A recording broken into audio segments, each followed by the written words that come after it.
Hi, everybody. I am live for the second time today and waiting to see if I'm going to have some people join me today. I am slightly addicted to Facebook Live videos, and I think it's because I work on my own and it's a nice platform to just put your thoughts out there and share sometimes things that are going here in my brain in a way that could help other people. I've been recently in this journey of self improvement and also a lot of learning for myself. One of the things that I've really come to the conclusion is that I really enjoy helping other people reach what they want to do in life. If you are joining me live right now, my name is Barbara Fernandez. You might know me as the founder of Smarty Ears, or you might also know me as the CEO of Smarty Symbols, or you might also know me from over here, from where I'm doing my Facebook Live right now, which is Geek SLP. So I've had this blog for quite some time today, and thank you so much for joining me here.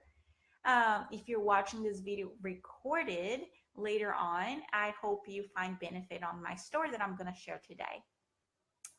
For those of you that are here with me live, please feel free to write a comment there if you have any questions for me. One thing that I want to share today is, when I look back at my first step moving away from being a speech pathologist in a school district, in a preschool, to becoming an owner of a company that has created over 60 apps for iPad. That journey didn't happen overnight. Sometimes I'm going to try to turn down my music a little bit here. I meet SLPs and they seem so discouraged with what they are currently doing. And sometimes, we get discouraged just from the sheer number of students on your caseload. My son's speech therapist has 95 students in her caseload. That just seems absolutely incredible that she's able to help anybody or get anything done with that kind of numbers.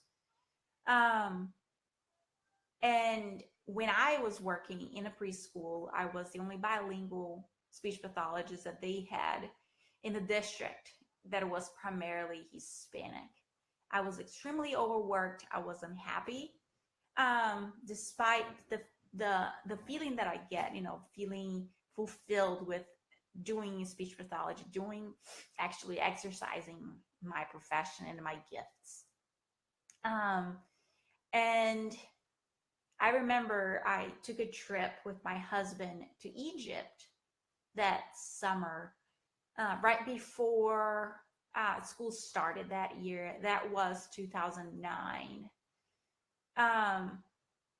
And I had already created a couple apps at that point, but I was feeling really overworked. I was feeling tired. I was not motivated. And I thought it was time to find something new. I just didn't know what it was at the time.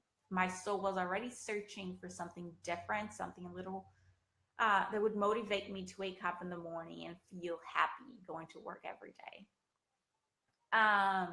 But of course, taking that step from having a full-time job that gives you benefits and to being on my own with Smarty Ears, it was such a hard decision. And I was able to have a transition where I was part-time doing evaluations for a home health company here in the Dallas area. And that allowed me to, as Smarty Ears grew, I was able to keep running my business and to have income from part-time. These days there's a lot of SLPs that are starting their TPT store, their Teachers Pay Teachers store, creating their own materials. And these days that's such an easy way for you to put your creativity out there.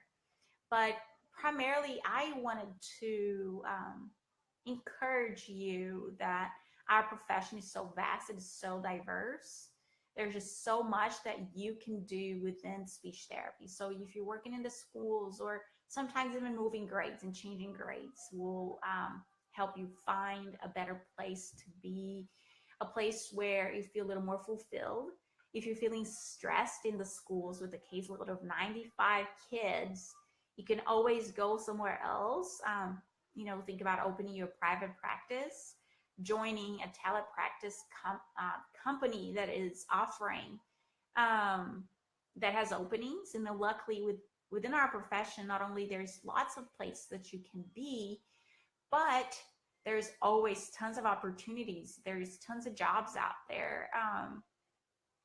And finding something different that really fulfills your heart, and you don't feel like you're stuck in a mountain of paperwork.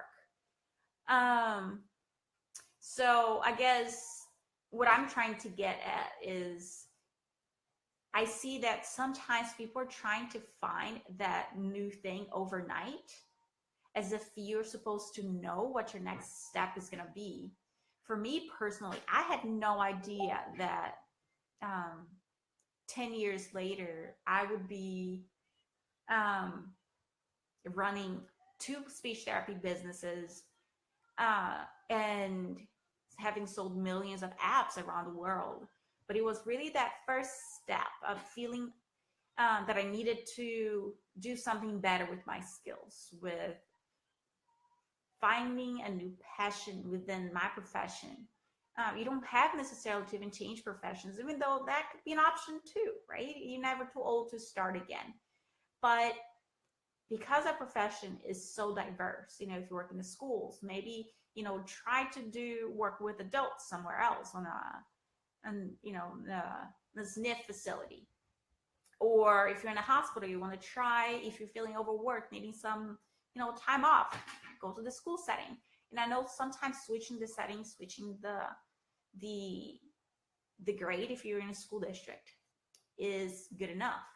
But if you could also be ready to start your own business, right? We hardly learn anything within speech therapy about starting up our own businesses. There are lots of incredibly talented speech pathologists that started their own business, either a private practice, or they started their own home health company. They now have, several speech pathologists under their supervision.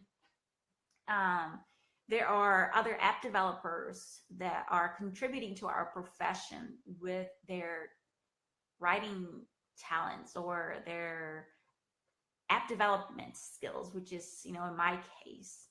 And there's, since the profession is so diverse, you can really find ways to find happiness and stay happy. One, my husband's sister stayed with me this winter for a few weeks, and she told me something that made me kind of sad. She said, "No, she's still very young, just finished college, and she tells me that she's hoping she's not expecting work to be the source of her happiness.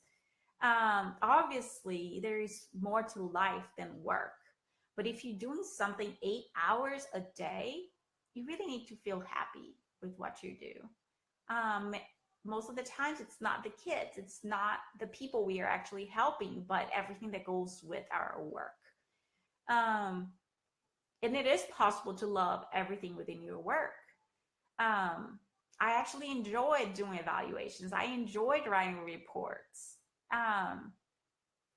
Ultimately, I did design apps that do the reports for me, but these were things that I actually enjoyed doing. So today, I'm actually here just to share and encourage you to find something within speech pathology or another profession, if that's where your heart is, that really fulfills you within those 8 hours that you're staying away from your family, and helping other people become better communicators. Again, my name is Barbara Fernandez. I hope you enjoyed some of the thoughts that I had here. share with you today. I'm going to try to come back and do some other videos. If you have any questions, please feel free to send me a message. Have a good evening, everybody.